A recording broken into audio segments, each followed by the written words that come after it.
So Rado is the one who agreed to give this a play test back in 2016. Wow. And he played this early prototype. Cool. And he was gentleman enough to say, do you really want me to do a video on this?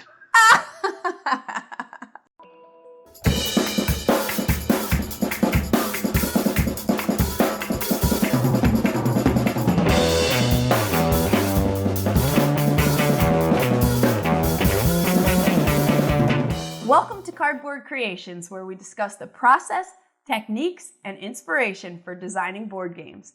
I'm your host, Candice Harris, and I'm really excited to be here today with Dan Hallagan to find out how Obsession was created. But first, let's jump into a brief overview of how Obsession works. Obsession is a competitive game where 1 to 4 players take on the roles of respected yet troubled family estates in Victorian England. The goal of the game is to renovate your neglected estate, improve your family's tarnished reputation, and secure a connection with the reputable, wealthy Fairchild family, all to be in better standing with the truly influential families in Derbyshire. Over the course of 16 to 20 turns, each player builds a deck of Victorian gentry, renovates their estate by acquiring building tiles from a centralized builder's market, and manipulates an extensive service staff of butlers, housekeepers, footmen, and more, utilizing a unique worker placement rotation mechanism. Throughout the game, players compete for the courtship of the most eligible young gentleman and lady in the county by achieving specific renovation and reputation objectives. After the final courtship event, the player with the most victory points from courtship, improvement tiles, gentry cards, reputation, objectives, and wealth is the winner of the game. Hi, Dan. Welcome to the show. Hello, how you doing? Thanks for having me. Yeah, no, it's really great to be talking to you today. Obsession nails it when it comes to, blending very fitting mechanisms with its setting and theme to create a really undeniably thematic feeling game. And I feel like from the whole package of Obsession, from the game to the components to the rules reference materials and also those cool storage boxes you have for components, everything feels like there's a lot of love and detail that went into making it. So I gotta know, what initially inspired you to create Obsession? Well, thank you for the kind words about the theme. That really is the core of it.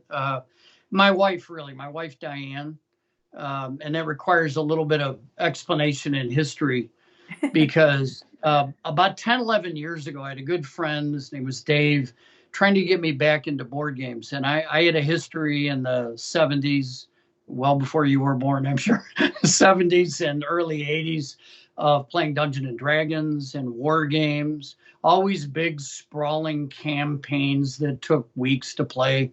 And that chapter ended. In the 80s, I got married, 3 kids in the 90s. I had a great career that took a lot of time and coaching a lot of sports. So I never expected I would go back. And so when he got a hold of me 2011 and wanted me to play some games. And I said, I had the old paradigm. Not these modern tabletop board games. I said, I don't have time for that. So he stayed after me. So one Christmas, and I think it was 2012, I said, give me a couple titles. And he gave me 7 Wonders and Dominion back then. Ooh. And I put them under the Christmas tree, and they blew my mind. And my family and I wore those games out for the whole Christmas break. So that was awesome. That was my first encounter with a thematic mechanics experience in a box that went an hour or 2.5, and you could play it in a night. That was a revelation. So I did what, as you can see, any self-respecting new hobby enthusiast did. I bought games and more games and more games. This is not the only group of games. And I noticed something. I noticed that there was an obsession, pun intended, with our hobby with certain genre, which was fantasy, space, dungeons, dwarfs fighting dragons, exploration, aliens, post-apocalyptic, war, battle. My wife likes none of that. Ah. She doesn't want to be a swarmling. She has no interest in being a space captain, any of it. And so that initial enthusiasm waning a little bit, I was fortunate that the two games he recommended really didn't fit that genre. Right. And they were like Civ games and a deck builder, and so a little different. And so one day early on, I had just bought, I think that's Terra Mystica back there, one of my favorite games. I was learning the rules. I was excited. And I said to my wife, hey, come look at this. This is great. She comes over and she looks at it. She picks up like a swarmling board. She tosses it down. She says, I don't want to play that. Let's go watch Downton Abbey. So a little light bulb came on a little bit, not completely. All I thought is that I just didn't buy the right game. So then I went to look. We've diversified a lot. There's a lot. Things are getting really interesting as far as the topics. Yes. Back then it was in that rut, and so I looked for something, and I found a few light treatments of what I'll call the British aristocratic era, from like 1800 to after World War I. But back then I was all about crunchy, heavy games. Now I've got lots of party games because you need those to bring in, to evangelize the hobby. You know? Sure. I've got Strike over there. Have you ever played Strike? Is that a dice game or what is Strike? Dice game. It's the simplest game on planet Earth. So if I got there, I've matured. But back then it had to be heavy. Okay. And so I didn't see anything that dealt with the British aristocratic era that had the crunch that I sort of liked back then. So I said, what the heck? I'll try it. Ooh, cool. Very cool. So how did you get from that initial idea, inspiration into a playable prototype? Well, that's why you're really lucky to have me, because you have had professional designers. You now have a clueless designer, because when I started, I had no idea what I was doing. Absolutely not. Not only that, I had really no sense of graphic taste. I didn't have a good sense of the aesthetic, and I made a lot of stumbles. But what I did is I just started with where people probably mostly start, which is to go to crafts and just make prototypes. Okay. And you have to understand, so I don't even know if they train designers or if they're all people who just sort of evolve into the role. But for me, the only option I had for me was to plagiarize. Okay, sure. Because I didn't have a mentality about games that's deck building, that's card drafting, that's action selection. That's how we talk today, or I've learned to talk. Back then, that's cool. That's cool. No, I don't like that. It was just, and a brief and aside. So I got Arc Nova over there somewhere. New game, fantastic. I very much enjoy it. And I've heard some criticisms that some people made against it, that it like took mechanics from other games, like Raja the Gandhis, the Tracks Cross, or Terraforming Mars, the icons, and the conveyor action selection. I know this is a G-rated cast, so I'm not going to use. I think that's the stupidest thing I've ever heard, because that would be like I'm building a house, and some guy comes up, and I'm doing something new with the house. He says, "You're building with wood and bricks. What are you doing? That guy used wood and bricks. You need to come up with new materials." No, look at the house I'm building. Good analogy. Yeah. Yeah, not the pieces that go into it. There's only so many mechanisms, right? Yeah, right. Well, for an amateur back then, it was, what did I find magical or compelling? Now, my favorite game of all time, the screen's little, but up there somewhere is Castles of Mad King Ludwig up top. Shout out to Ed Alspach, Renee Harris, and Bezier Games. It's still my favorite game. And that has Awesome. magic, what I call the magic, the feeling when you spread it out, you're about to play and you just get this is cool. You're not frustrated by the game. You're just in a rhythm, right? Right. And so I thought I want to make a game about country estates. I'll make it like Ludwig. I'll have a Sure. foyer. Mm-hmm. Ludwig has a foyer, and I'll put drawing rooms and long galleries and saloons and kitchens and servants' halls around my foyer. Mm-hmm. I'll have to be a little more restrictive in how I put those things in there because I don't have an insane king to fall back on where he can have a band room next to his bedroom. I can't have a drawing room upstairs. That would be terrible. But that's what I was thinking. Okay, gotcha. Well, that was 2014 and it never got out of 2014. And the reason was not because that's not a cool idea. I think it's a valid idea. If I could have made it happen, I would certainly have to give a tip of the hat to Ted Alspach and say that was my inspiration. But it was beyond my capabilities to figure out that spatial puzzle. There's Gotcha. really more in that box than when it comes to the hallways fitting next to this and that. It was way beyond my pay grade. So plagiarized idea number one, gone. Okay, So gotcha. plagiarized other ideas, though, were on the table. And I know you're interested in what is somebody new? Where do they get the prototype if they're not going to go back to third grade and do arts and crafts? Right. And I have to give a shout out to Game Crafter. So you're familiar with them? Yes. What a resource. I've spent a lot of money where I would just crank out new prototypes because I think the way professional designers do some of their prototyping, they have very good printers, they have thick stock, and they just print new iterations of boards and things that they can look at.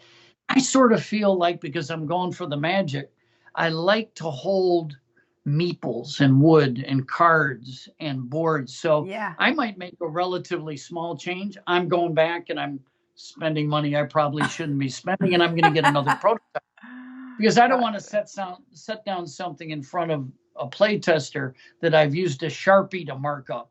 Right. So I use them a ton. I use them an absolute ton. Sadly, they're really not up to the quality to like make those little boxes and the kind of production that we get in some of our better games.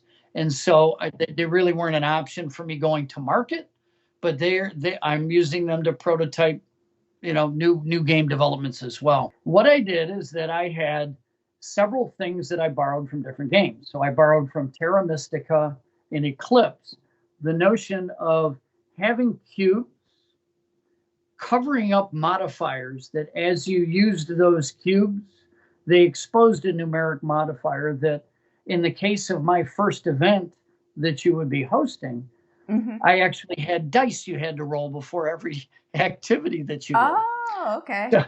So because I love dice, I love dice placement. I didn't like the dice here, and I'll get to why, but the idea was that those modifiers would eventually allow you to manipulate the dice to mitigate the randomness associated with it. In that same image, you can look down and you can see tiles that show the dice requirements in order to go ahead and to use that particular activity. The dice, there was basically a monetary, prestige, and a service dice. Those were the three dice. Okay. So you had to reach a certain threshold to, for example, host something in the stateroom that had a lot of service, needed a lot of prestige, and cost you a lot of money. If you wanted to make breakfast, you didn't need a lot of those things, and so you could use a different combination of dice. Okay. Oh, cool. And that was one idea. Then I had no cards. I had all the gentry or the family or the guests were, as you can see on the image, on little tiles. And they went into a bag for a random draw of the guests you would invite to your party. And I even had personalities and pictures associated with the servants, which would, as the board shows you, have to provide some level of service either to the activity or to the guest. Gotcha. Logistically, this was a nightmare.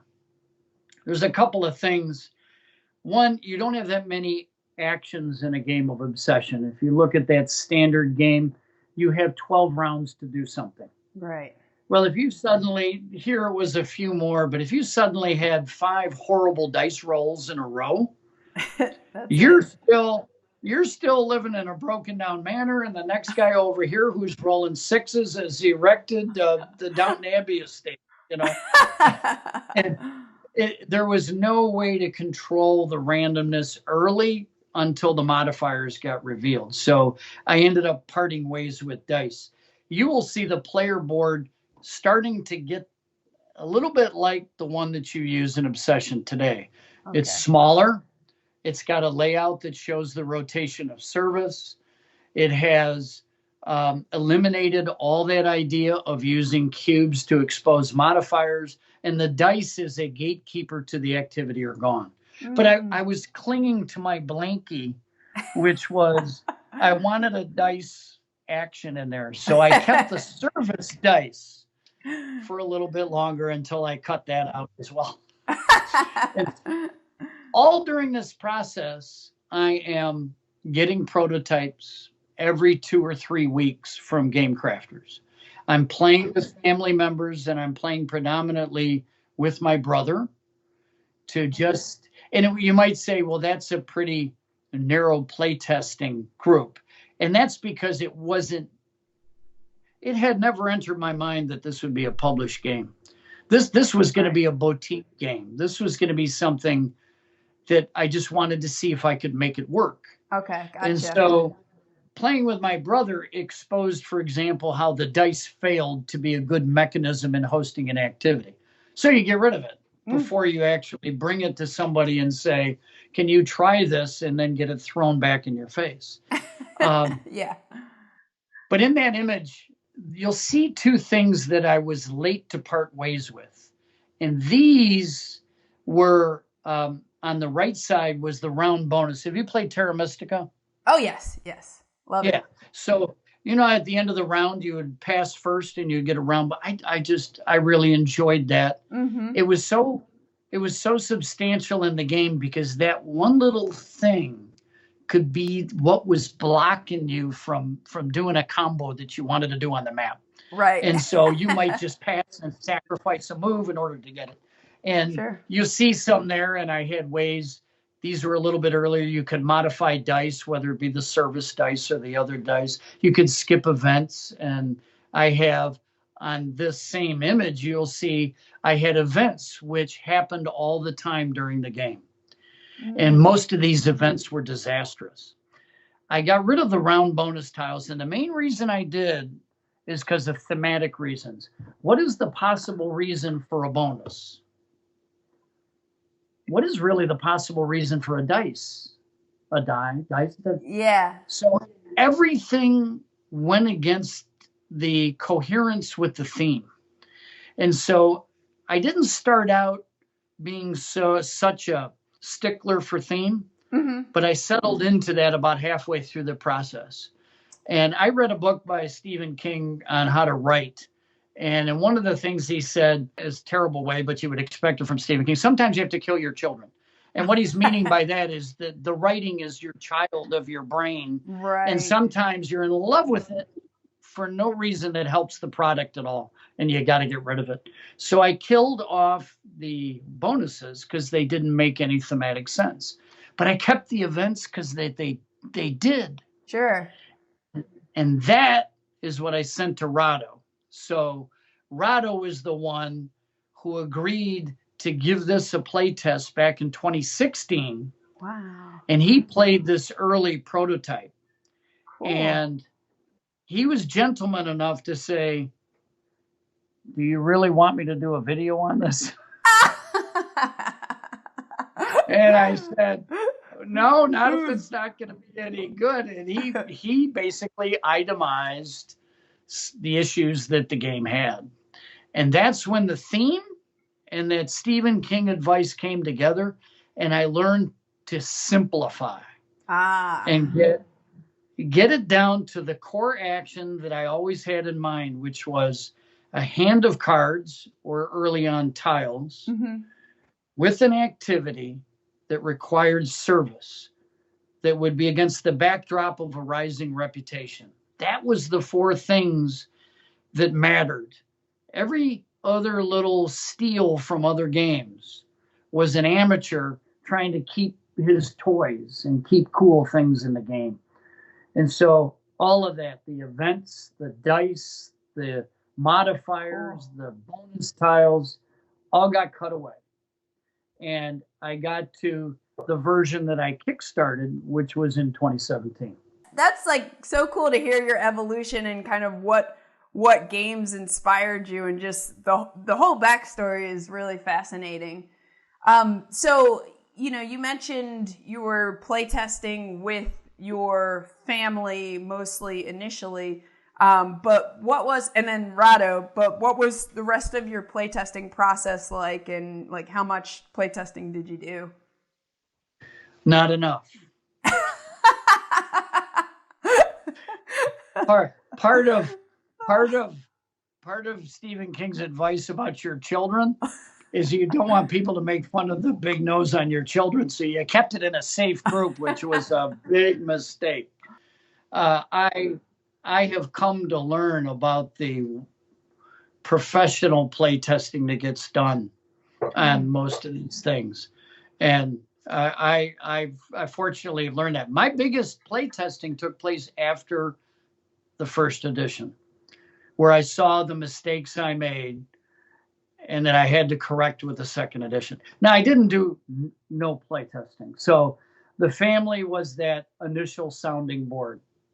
And, for example, great advice, my brother Tim Hallagan, he's the one who told me, you need romance in a game about the British aristocratic life. Sure. Dummy.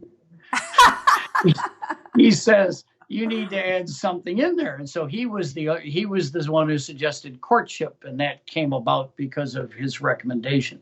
Gotcha. So you had that type of insular process. But then I had the opportunity, because I had that friend who got me into gaming, and he's one of those evangelists, and he's got big groups of people that he plays with. Cool. And he had one particular group, because again, Obsession is a little crunchy. Mm-hmm. It's not a light game, and he had a little bit of a heavier group, and they play tested, and they gave me dynamite advice. And that was actually pre-Rado, and I actually had nothing to do with that. The biggest sin that an amateur like me makes in playtesting is you explain the game to people. Now, maybe early. Right. You need to give a box, write your rules, and you need to just give it over to them and go sit in the back of the room and with a notepad, don't open your mouth. And yeah, I did none of that. And also, you have to obviously send it out to people who will do write-ups and all that stuff. And so for the game I'm developing now, I've got that process laid out. I've recruited people, there's mode people, and I've learned that lesson. What happened is that the play testing, Rado's advice and the play testing produced the first edition, which is a good game. It had some fundamental issues. So, and I can go to Board Game Geek and scroll down, and I can see comments, and I think every developer looks at those comments. You learn a lot from them. And unfinished was used a lot after the first edition. Unfinished. And in the biggest area that I am guilty, there's people who are watching this who are saying, when I say that I needed some rule book help, are going to be rolling their eyes, because I was so committed to the idea of thematic explanations for everything. If you had to itch your cheek during the game, I was going to write something down that's saying, well, if you were 155 years ago, you would, I produced 42 pages of material for the game. That's the glossary and the rule book. Right. I know two things about that. I know I'll never do it again. Okay. Three things. I know I'm not going to redo it. There's a lot of people. I mean, with second edition rule books and some later rule books, I improved them, but I didn't lean them out. Okay.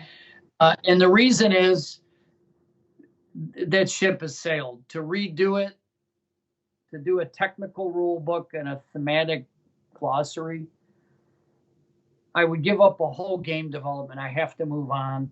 Right. And start to develop new games. The third thing I know is that for those who suffered through it, it did reinforce the thematic coherence of the game. And I've gotten that feedback too. There are people who love the rule book and the glossary. And there's a bigger group that have torches and pitchforks about the rule book and the glossary. and I'm not going to ever reconcile that. This child is now a late teenager, about to be an adult. He's carrying around a lot of books. What can I tell you? But that would have been one of the biggest things that would have come out in a professional playtest. It would have said, I'm not going to play test your product because I don't have a quick way to learn the game. So if I ever want to go thematic, and I think I'm always going to be a thematic designer, I will separate those two experiences completely. Out of guilt for that, I produced many, many videos to help people to learn the game without having to do their homework. Yeah, so, which is awesome. I rambled a bit there. I don't know if I answered the question about playtesting. I never got professional, but when I got to the second edition, after the first edition, I was able to lean on a lot of those first edition Kickstarters, send them materials, and get feedback a little more professionally. Not really professional, but somewhat professional. In the future, I'll do things a little more professionally. Cool. Yeah, it's totally a growing experience. That's awesome. Yeah, I was going to ask kind of at what point you started writing and documenting the rules. And one of the things in your rule book that I think is super cool is that victory point distribution you put in there. Because I think that's really helpful for people to understand, like, what are the different ways that I can score victory points? And you have that pie chart. So I thought that was, I don't think I've ever seen that before. So that was a really, really nice touch. It's funny how, you get things like, General Tso's chicken and sandwich and penicillin, which are accidents, that come about. I had space on the back of the glossary, and I said, what can I put there? Wow. and I said, hey, I could do a distribution because, I look for that sometimes. Sometimes you find yourself forgetting 25% of your potential victory points, and you get to the end of the game and you go, I've dominated this. I'm good. And some guy goes, yeah, look at the subjective card that I got here. I've got 37 points and I whooped you. So I just did that to fill a spot, but a lot of people have liked it. Cool. So Dan, you kind of talked about a lot, just kind of going through your entire process, but what would you say was like the biggest challenge that you faced when you were designing or developing Obsession, either the first edition or working through the second edition? I'm going to surprise you, maybe. You're very experienced, so maybe not. Artwork. I'm surprised. and lack of it, because so if you're a first-time designer, that is an expense and a part of our discipline that you don't think about when you're designing games. Sometimes, if you're Ryan Lockett, everything is together, right? When you have to be him, to have the ability to be an artist. And my dad was an accomplished artist. Nothing got to me. But the problem of art is without quality art, your product is amateurish. And if you're an amateur, you're nervous about having the money to get the quality art. So it's a catch-22. This game that I'm working on has art, and I'm spending money on the art. It's amazing. Yeah. It's part of our hobby. Now, when you're making like a game that you might think just might be a boutique game, something you make for friends or for your wife and things like that, you're not going to spend big money. And so I had to find ways to make Obsession that didn't require that. One, Gotcha. I had, I think, a stroke of genius, and the other, I think, is an acquired taste, which is the tiles. And I'll come back to those. Stroke of genius was I had before my current career, which I just retired from after 33 years. Back at the beginning, thank you. I ran a patent search operation in a patent office near the patent office. Okay. It's more involved in that, but for lack of a better term. And I knew that all photographs before 1929 are in the public domain. Oh. So they're not copyrighted. So, not protected. And so I said to myself, well, I had played Timeline before, so I knew that the camera got invented in like the mid 1800s. Right? so I said, well, what do we got in 19th century photographs? And so I started exploring the vast amount of photographs that were in the 19th century. One of the reasons I went away from personalizing the servants is people didn't take pictures of their servants. That was, there's a little social commentary that exists in Obsession that I don't touch, but the reality was the servants, we love them because they're the underdog, and we love them because they're fighting against something that maybe was inequitable. And that doesn't come through in Obsession. Mine is just a neutral take on the period. But I didn't have any photographs to put on cards or those tiles for servants. There would be one general photograph. I couldn't use it 40 times or, whatever for all the servants. But the aristocrats like taking pictures of themselves with these new devices. Now, the early stuff had such long exposure times. They would sit frozen and look like they were extras in a horror movie. That was the 1840s, 1850s. And then in the 1860s, more the 1870s and 80s, an explosion of different pictures. And so I said, I will do those pictures. I'll try to clean them up a little bit. Now I'll use those for the cards. And I think that was a real home run. They really personalized that. There's no connection between the backstories and the pictures. I connected those two, but those are real people.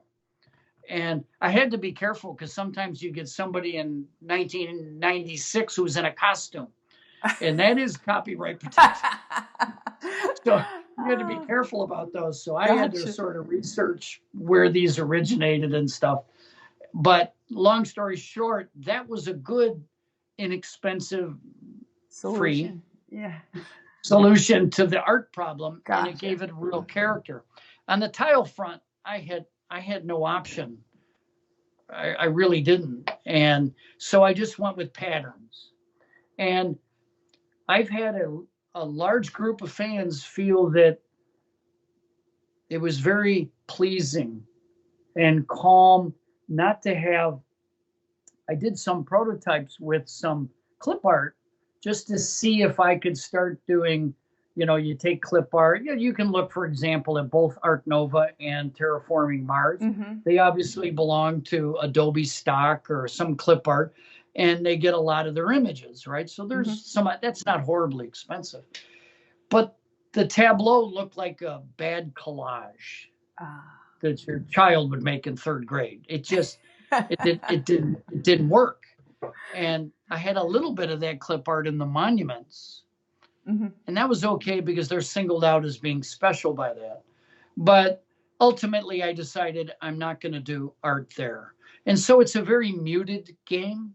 But then again, we're dealing with sort of a non-technological muted period. A lot of flourishes, but not necessarily I was going to say not garish. Victorian could be a little garish. But I struck a sort of a balance with the rural Derbyshire setting, which was not quite London of the time, very little bit backwater. And that's where we settled out on the art. So I would say art was the biggest challenge. And to add a piece to that, the game copy that you have is no way what the copy that I sent to Rado initially. And if you bring up the last image that I bring to you, I show you the evolution of the cards. And in the middle there, you see the two horrendous renditions that I did after first grabbing a hold of that public domain picture idea. Okay. Gotcha. Rado had to play a game with those things. And they're not handsome. They're not pretty. The first Kickstarter was a fascinating process because during that Kickstarter, there was a real attraction to my idea of a thematic game in the British aristocratic period that had some crunch to it. The core mechanic of the servants, the activities, the gentry, and the reputation. There was gameplay videos. There was real attraction on that. But I had people say, this is the ugliest game I have ever seen in my life. Wow. Now, you can do two things with that. You can do what I did initially, which was say, humph. Yeah, I guess it is ugly. No, you eventually had to recognize that I don't have skills in that department. And you could pull down the project and go lick your wounds. But what I said early on in that Kickstarter, I put out a thing and I said, would you all help me redesign it during the Kickstarter? They were ecstatic at this project. And if you go back and look at the postings on that particular Kickstarter, you look at that Kickstarter, we went from the ugly to prototypes. The prototypes went back and forth for the art, the layout. We took votes. Wow. They voted on the cards, the boards, the supply board, the round track that you now have. And without that, there's no game. We all have pride. And only by swallowing my pride, it took me like a day, stomping around the house. And wife says, honey, your Kickstarter isn't going well. No. They say it's hideous. And then I got to mention one other thing in that Kickstarter. There was an editor of Victorian literature named David Buckland in that Kickstarter. Which, holy crap. And he pointed out, I really researched the era well. And I was a big fan of Victorian literature and Regency literature and the whole schmear. So this wasn't made by someone who didn't like what they were making. Clearly. I like it a lot. But there's subtleties in aristocratic life in that country that you can't read. And this guy knew all the subtleties. And he would say, the son of your Viscount has his same last name. He wouldn't have that in that era. He would actually take the name of the estate, for example, or actually the father would have the name of the estate and the son would have the surname of the father that he doesn't use because he is using the name of the estate. So the estate is York. He's the Earl of York, but his son is the Honorable William Chesterton. But the daughter has a different name, and he's explaining all this, and he was a great help as well. Wow. So really that crowdfunding became a bit of a crowd designing experience, which saved Obsession from the scrap heap and got us to the second edition, which I was able to properly play test and design after that. Wow, very, very cool. So I got to ask real quick, the valet, is it a valet or is it a valet? In the U.S., it's a valet. In England, it's a valet. Okay. Every time I play that, comes up. And Derbyshire is not like Derbyshire, which is what I said in my first Kickstarter video and got corrected by David that it's Derbyshire.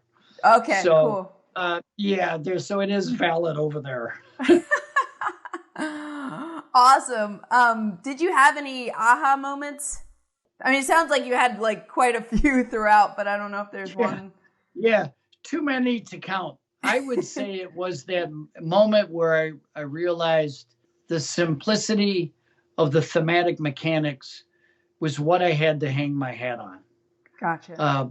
That if there was not a good thematic reason for something to be in that game, and I had a lot of problem with the objective cards. And if I were to make the game again, I would not make objective cards for that reason. Gotcha. And I've had some people say, you have to have the objective card. What's my thematic reason? My thematic reason was that it represented sort of a private, unspoken passion of the Lord and Lady of the house, if you will. That's weak. That's weak. And I probably wouldn't do it. But everywhere else, really strong thematic justifications. That was the aha moment. And this raises a design point, which I think will be very interesting. I could be wrong. I was wrong about the artwork on the session to your audience, which is randomness in service of theme. If I had to tell you post-publication, the number one topic of conversation and critique of Obsession is the randomness. There's random card draws. There's random objectives, although you can thin them out and make choices with the objectives. There's a random distribution of tiles in the market, which may never serve what you're looking for. There's random courtship for future courtships, or if it's a closed courtship. And I've gotten 1s and 2s on Board Game Geek for that reason, for the randomness. And I understand I'm in a niche in this business. Okay. As I said, it's about the space and the dungeons and the aliens and the war. I understand that. You can see a lot of it behind me. I like it. Don't get me wrong. But if you're dealing with theme, and your central principle of British literature during the British aristocratic period is shocking, amazing things happen out of the blue. Think about it. Yeah. You like Pride and Prejudice? Yeah. Yeah. So what do we have in Pride and Prejudice? It turns out that Wickham, who is an abused by Darcy, adopted son of his father, right? In a way, turns out to be the cad. He turns out to be the one who's a horrible person. And Darcy turns out to be the one who's noble, although he had to overcome his prejudices. So there's these subtleties. You get to Victorian literature, and you get to having a crazy wife in the attic. When you're wondering what's happening in Jane Eyre, is what's this dynamic we're not aware of? He literally has his insane wife locked up in the attic, right? These are the revelations, and you can look in Downton Abbey, which is not literature, but it's drama, and it's all those things that happen or that happen out of the blue. My point is, in order to capture that, you need random things to happen. The hardcore strategic game player wants chess. Right. There's no randomness in chess. I want to control everything. And I understand if randomness destroys everything you've been working on for 2.5 hours, that's not good. If you remember, in my first iteration of Obsession activity hosting, I had dice. That was too random. But you do need some surprises. What are those surprises? I love the mechanism of the bad guest and the casual guest. When you get an American heiress, or you get a curmudgeon, or you get a cad. Right. Awesome. If you can see all the cards, are you ever going to have those people in your hand? No, No. there's no story. There's no story there. Right, right. You've just taken Wickham out of Pride and Prejudice, right? There's no story there. And the distribution of random tiles reflects scarcity in rural England in 1862. You can't get anything you want. There's no Walmarts back in Derbyshire, okay? You have to sort of take the artisans who happen to be available to you to renovate your house. And so to go for the theme, you require, and I actually think there's an inverse relationship between randomness and theme. Now, eventually you go off a cliff with the randomness, right? But there is an inverse relationship. And I think what's emerged is something that is a disservice to theme because of the complaint of people getting stuck with something they don't want in a game. And that's multifunctionality of components. You can take a card and it's one thing, but I can tap it and I can make it another thing, or I can trade it in for a piece of wood, or I can trade two of them in and I can take any action on my board. Yep. Or I can use it to build a canal. I'll give it to there's a game I love. It's Bruges up on top. I don't know if you've ever played Bruges by Stefan Feld. I have never played it, but I'm familiar with it. I feel like it's something I love. It's nice, but it has a card where it just lists out all the things it can do. Now, I like it for the way he designs it. But sometimes you got to get stuck with something you don't want if you're in the middle of a tale. And it's what you do with what you don't like or what you get stuck with. I love Hansa Teutonica. I think it's one of the most brilliant games ever designed. No one will play with me. There's no randomness in Hansa Teutonica. I mean, a little bit on those little circular chits, but no one will. Not that I'm the greatest at Hansa Teutonica. I get my clock cleaned in a tournament, but I'm the greatest in this part of Ohio, and no one will play with me. Right? Bad. But what I wanted from Obsession more than anything was to evangelize people who didn't want to participate in all those genres they didn't like. And in order to do that, there has to be enough luck of the draw that a first-time player can pull out a victory or compete well and not just get steamrolled by somebody who's memorized the rules to all the games that are sitting behind them in their game room. Right. And so that, from a design perspective, an aha moment is that I had to keep it random, knowing that I was going to get tattooed by a big percentage of our hobby. Sure. And yeah, I totally agree that it fits with the theme and the storytelling of playing the game in this case. But yeah, there are just always going to be people that don't want any randomness. Some people don't mind, Can't please them all. I'll play you in Hansa Teutonica and we'll be happy together. So you kind of touched on some of the art and your challenges with getting art for Obsession. What about graphic design? Like, how did you kind of come up with the graphic design for it? For the lack thereof early on. The interesting thing is that I had no experience with any online tools. Okay, none. So I got the Adobe suite, which is Illustrator, Photoshop, and I got all that. And I watched hours and hours and hours of tutorials on YouTube, and I'm now pretty good. I mean, I'm a company of one, so I don't have anybody else in my company. I'm the janitor, the CEO, and the graphic art designer. And that sometimes exposes things that you don't know. But the YouTube, right? You can build a house by watching YouTube to figure out how to put a bathroom in, bathtub in, whatever. But I use the Adobe suite. I do all my work in Illustrator.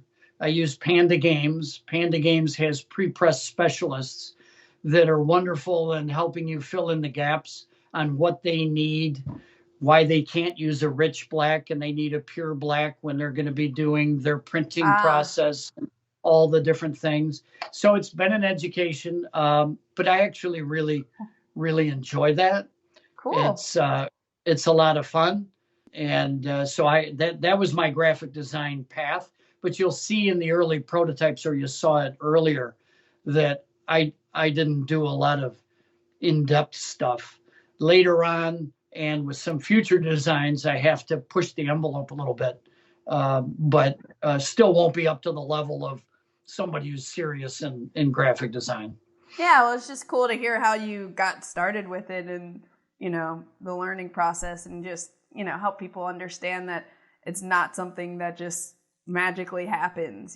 People have to kind of figure these things out, especially when working on your first game. Oh, it's really cool. So when and how did you come up with the name Obsession for the game? So while this isn't set in Jane Austen's time, which is the Romantic period at the beginning of the 1800s, that's probably my favorite literature. And originally it was set right before Queen Victoria in 1840, in the 1830s. But then when I had the idea for art, there's no photographs back then. So if I needed the photographs, I needed to be closer to the time when photographs became available. So I moved it into the mid 1860s. Okay.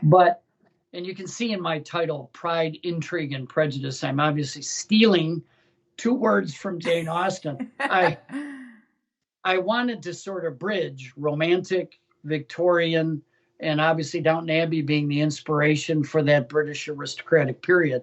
I wanted to grab fans of it all, because I've never found a fan of the Romantic period that didn't like Downton Abbey. I never found a fan of Downton Abbey who didn't like Bridgerton, who didn't like Victorian literature. That's one big happy family.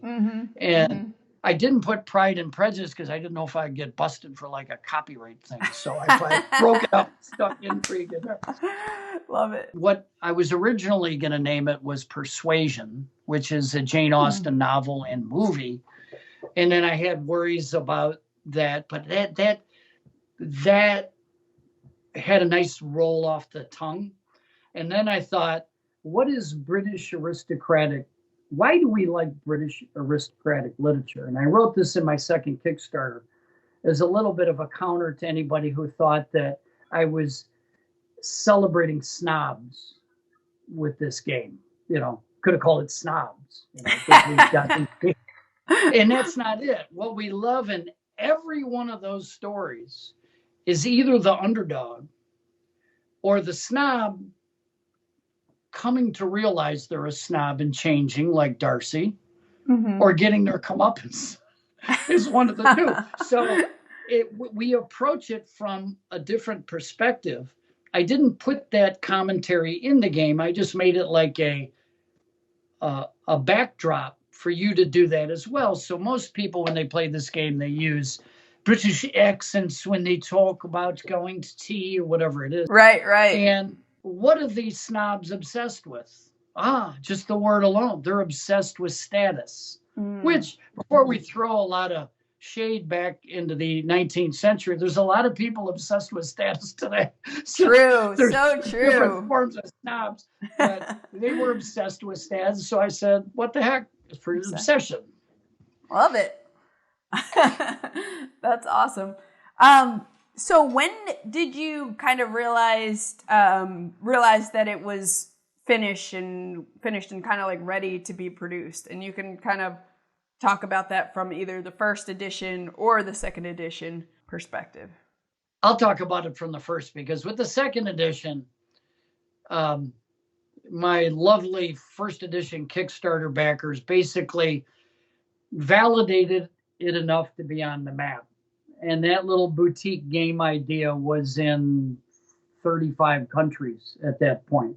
By that time, I realized, despite all my mistakes, and I made every single one you can make and design, despite all those mistakes, I had a chance. I had a product. I had something I could do. So the second edition, I was energized, because I first didn't even realize that the second edition was something that's pretty frequently used in our hobby to sort of do what I did, which is to get a whole worldwide experience that tells you you need to tweak some things. And I need to do more than tweak some things. Like, I don't think you've played the first edition. Is that right? No. Yeah, I've only played the second edition. Yeah, I mean, you had no market reserve. You had none of the numbers on the tiles. You had to sort them by sum. You literally needed the Rosetta Stone to figure out how to sort these. You're like, okay, I'll put that there. You had a bunch of other things, so it needed more than tweaks. But so the first edition, when it came back from Rado the second time, and he said that's a good game. Cool. That was sort of where the light went off. Personally, my brother Tim, who I owe a debt of gratitude, we've played it more times than any people on planet Earth. He got to the end of that version that Rado had. And he looked up and he said, it's done. It's good. And he wasn't shy with his criticism. You know, he used dummy more times than I can count during the prototyping stage. But at that point, I knew that I had something that was ready to go. Awesome, Dan. So do you have any advice for someone who's interested in designing a game that feels very thematic? Don't cater to stereotypes in our hobby. So there's certain stereotypes. One, randomness is bad. That's number one. It can be. You know, if you were playing chess and the randomness was a toddler comes up and knocks all the pieces off, yes, you have found a bad rule you added to chess. But understand all these things are tools. Embrace the tools, but don't fall for that stereotype. Don't fall for the stereotype that a gamer shouldn't be allowed to get stuck. That goes to the multifunctionality, which I think is death to theme, because you can't explain You're not going to edit that out. I know you're not. Multifunctionality. You can't explain multifunctionality in a thematic sense ever. It's not possible. You can't have a card that also allows you to be a piece of wood. That could be a person. That could be a coin if you tapped it. It could be this. It could be this. Right. You can't explain it. But that is the backbone of so many designs. One of the reasons I like Arc Nova, that doesn't exist. If you get a duckbill platypus and you don't like a duckbill platypus, tough smoke. You got a duckbill platypus. Either just let it go back in the wild or go find another animal. I like things like that. Yeah, sure. When you're evangelizing board games, I think the reason I like it is that I didn't design Obsession for people to win. I designed Obsession for people to experience the British aristocratic period. 99% of gamers probably don't want to experience the British, or at least the old Dungeons and Dragons guard doesn't want to experience it. The guys who want and gals who want $500 of minis in their next publication of a post-apocalyptic game do not want to experience British aristocratic. But that's what it's for.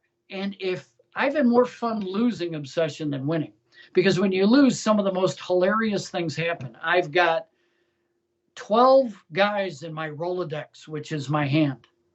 I'm supposed to be playing a romantic game here, and I have 12 dudes. I must be like the bachelor pad over there in Derbyshire. And now I've got to buy cricket fields and smoking rooms and go on fox hunts because I can't even go to a garden. They won't even, not gonna happen. And you end up losing for that reason, or because have every American in the deck is at your house, and you're just mortified at what you have. So I would say if you're designing something, you're fine to design a game that is very chess-like or that uses multifunctionality, but don't undersell. That old Ameritrash versus Euro thing. Ameritrash uses a lot of dice rolls and a lot of crazy stuff. Find where you're at, and when you find where you're at, stick to it and be loyal with it. This is a huge hobby. In this hobby, there's a niche for you if you do something that really stays true to your idea. Well, thank you, Dan. Thanks so much for that advice and for being here on Cardboard Creations.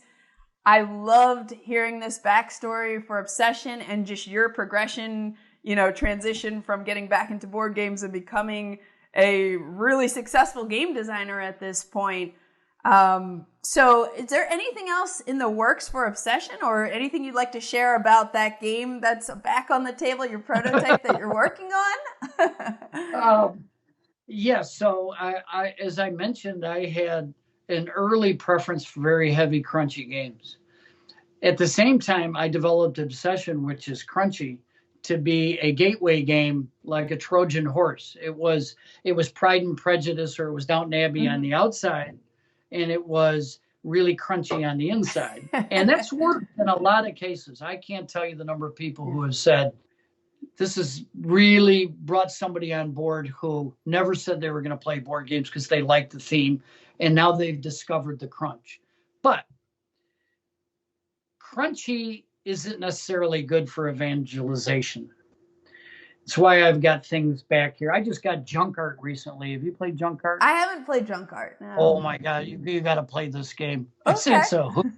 I think I bought like 6 of them, because one thing about having a gaming company, when you want to give away games to people, it's a write-off. Don't let the IRS see this particular thing. So like, I send them off to all my friends. You got to try this, and I send them all off.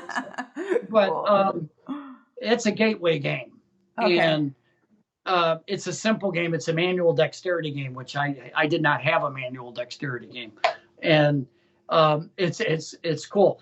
I wanted something that was in the Obsession universe that was lighter. Okay, gotcha. And I have to give a nod to Crew. Oh, the Crew? The Crew. Yeah. You played the Crew? Absolutely. I love card games. I love trick-taking games. This is not a cooperative. This is not a cooperative trick-taking game. But I had an idea of, what if there was an Obsession trick-taking game? As you know, cards were enormously popular in Obsession, and there's one tile, which is the front parlor, which has Whist, which is a trick-taking game on the front. And if you turn it on the back, there's all kinds of confusion. The people think I have roulette and craps in the parlor with casino. It's not spelled that way. It's with 2 S's, and that's another trick-taking game that was popular in the Victorian period. So we're not doing illicit gambling back in the Victorian period. We're playing trick-taking games. And so my thought was, I want my own Victorian trick-taking game with a twist. Oh. And part of that twist is that you're going to still be involved in improving your manner, but you're not going to have all the crunchiness. The trick-taking game is sort of going to drive things along. And I'm introducing some art into that, which is being done now, which is just brilliant. And so I was hoping to kickstart that in the fall, but it'll probably be spring. Wow. I have a wonderful artist, but you can't rush an artist. True that. You must let. I have no graphic design taste or art ability. I can move quick, not the artist. So I'm moving a little more slowly to let that develop at his pace. But probably spring, I'll be ready to do that. That sounds really awesome. And yeah, I'm super into trick-taking games. Yes, that's a scoop. So no one else knows about that. Somebody has an idea. I'm working on something, but not that particular. So cool. Awesome, Dan. Well, thank you again so much for being here today. My pleasure. Thanks for having me. It's been very, very enjoyable. Thank you all for watching Cardboard Creations. Hopefully it's been as fascinating and inspiring for you as it has been for me. And remember, the only way to get something done is to start doing it.